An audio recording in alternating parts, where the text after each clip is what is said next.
and run, you know? I don't know if you do that. Try hitting the button on your screen. I can't say the name of the button because I have no fucking clue what kind of controller or keyboard you're using. High on Life is without a doubt the most unhinged game of 2022. It's an incredibly odd experience that puts exaggerated crude humor and frantic action at its core. Justin Roiland's roots are clear as his unique brand of comedy prevalent in shows like Rick and Morty takes center stage here. For anyone who isn't a fan of the absurdity of shows like South Park or Rick and Morty, you probably won't find much to love here. Not having played any of Squanch Game's previous outings, I really wasn't sure how his comedic talent would translate into a video game media, but like Todd Howard once said, all of this just works. It's not, I'm not kidding. The outlandish tone that embellishes this game is pretty much established from the get-go as you assume control of a nameless teen playing a video game. You're interrupted by your annoying sibling barging into your room, only for her to offer you some illicit substances which may or may not line her pocket mirror, which serves as your avatar selection screen. Being the good Christian child we are, we respectfully decline and proceed with picking an avatar that is entirely shallow. I'm honestly wondering if this was a poke at Cyberpunk and other first-person games that allow you to customize an avatar. I speculate this because High on Life doesn't shy away from taking jabs at the practices of modern gaming companies. In fact, like Deadpool, it often breaks the fourth wall by mentioning things like the industry's shady overpriced DLC debacles. They also tackle subjects such as corporate greed and their exploitative methods, the soul-crushing monotony of working a 9-to-5 job, and of course, political BS. While these topics are often depressing, Squanch Games does a great job at alleviating them by taking advantage of what this game does best, its comedy. Watching 3 tiny furry moplets go about their daily work routine and make commentary on how miserable they are is both hilarious and relatable. I'm gonna blow my fucking brains out. What? Oh, I didn't see it there. Do you still sit here? This game served up many moments that tickled my funny bone, prompting me to laugh out loud at my desk. That's something I never do. Its roughly 8 to 10 hour journey is wrapped around a narrative that entails 7 main missions. Each of the 7 missions see you eliminating several high-value targets in a crime ring known as the G3 Cartel. This all starts as an alien invasion of Earth forces you and your sister Lizzie to warp away from the planet with the help of a sentient gun, or Gatlian, you find not long after their arrival. The cartel is in search of a new product to expand their illegal galaxy-wide drug operation, and humans are next on the menu. Not sure how they use this as drugs? They smoke us. Smoke us! How the hell does that even work? So anyway, it's safe to say that stopping them is imperative to save Earth, your parents, and to most importantly prove to everyone that you aren't just some useless teen, but an alien-killing badass. With the help of an ex-bounty hunter Gene, you'll be instated as a new killer for hire. You'll get a cool suit, do some tutorials with your newfound friend Pseudo, yes, that's literally his name, and away you go. Now this game has a metric ton of voice dialogue on offer, and when you're not listening to one of the many NPCs talk, your ears will be open for the Gatlian companions. The overabundance of dialogue works in the game's favor, but I would be lying if I said it never got annoying. Thankfully for anyone who feels that way all the time, there are options in the menu to restrict enemy and weapon chatter, or to turn it off altogether. I literally can't believe I'm reviewing a game about talking guns. It's just incredibly absurd. While Galleons like Kenny here will remark on the mission at hand and events going on in the semi-open world, he also acts as a voice for our silent protagonist when engaging in conversations. To add to that are occasional dialogue choices that give you more context in a situation or even help settle a fight between people. If you saw us at the bar, which of us would you ask out? While these choices are all surface level with no real deep-rooted change in the world, it can lead to alternate witty dialogue. Choices that have consequences would have been neat, but I'm just surprised we got choices at all, to be honest. Much like many other games out there, as you progress through the adventure, you'll gradually obtain new weapons, weapon upgrades, and suit enhancements that help with traversing the game's 4 semi-open worlds. It's not dissimilar to games like Resident Evil, which see you returning to locked doors once obtaining a key. Instead, here it's really about returning to areas with new equipment to find hidden chests that were previously inaccessible. A large portion of the game is talking and combat, but there are plenty of platforming sections that bridge well within its environments. You'll often find yourself returning to home base due to the necessity to turn in your bounty before you're able to proceed. These are turned in via a bounty machine located literally in your living room. This allows you some downtime to explore in between levels as you see fit, or players can opt just to jump right back into the main missions. I will say that you'll want to explore the worlds not just because they look pretty, which they do, but because exploration leads to chests that hold valuable currency used for purchasing upgrades and new abilities. A handful of vendors can be found strewed around, but the main one you'll be using is the pawn shop in the main hub, Blim City.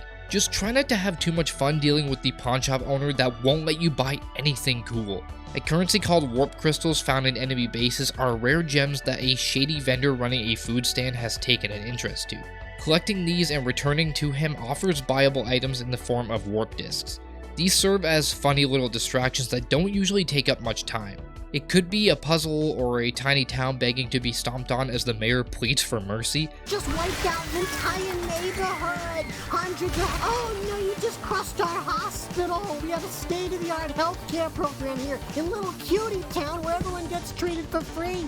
That hospital was full of sick people in need and now they're all dead. Or even a movie theater that plays an entire runtime of an actual movie. Who the hell is going to sit through that? I bet there's an achievement. I didn't check, but I bet there's an achievement for that. The freedom to explore allows you to take in a quirky, crafted world that feels both surreal and a little shallow. There are a few funny little interactions sprinkled throughout, but there's not so much going on in the world aside from that. For instance, this guy wants a drum, but has trouble communicating as all that leaves his mouth are below the belt noises of expelled gas. Luckily for his friend to the left of him, he knows exactly what he's saying. He mentions a drum, and if you go out of your way to find it, he'll do a little number for you. This is an interaction that is easily missable if you aren't looking, and I wish there were more of these. TVs that line Blim City walls play reality shows, political campaign advertisements, and ads for alien merch.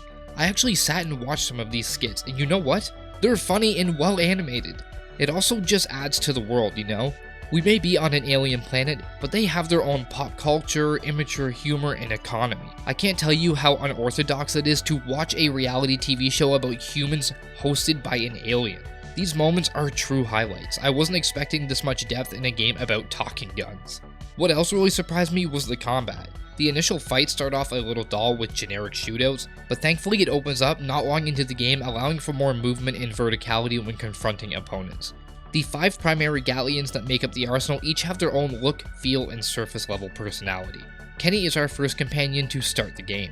He's a mix of a pistol and a rifle, hitting long-range targets with ease. You could probably get through the entire game just using him, but the others add enough variety to warrant cycling between them all.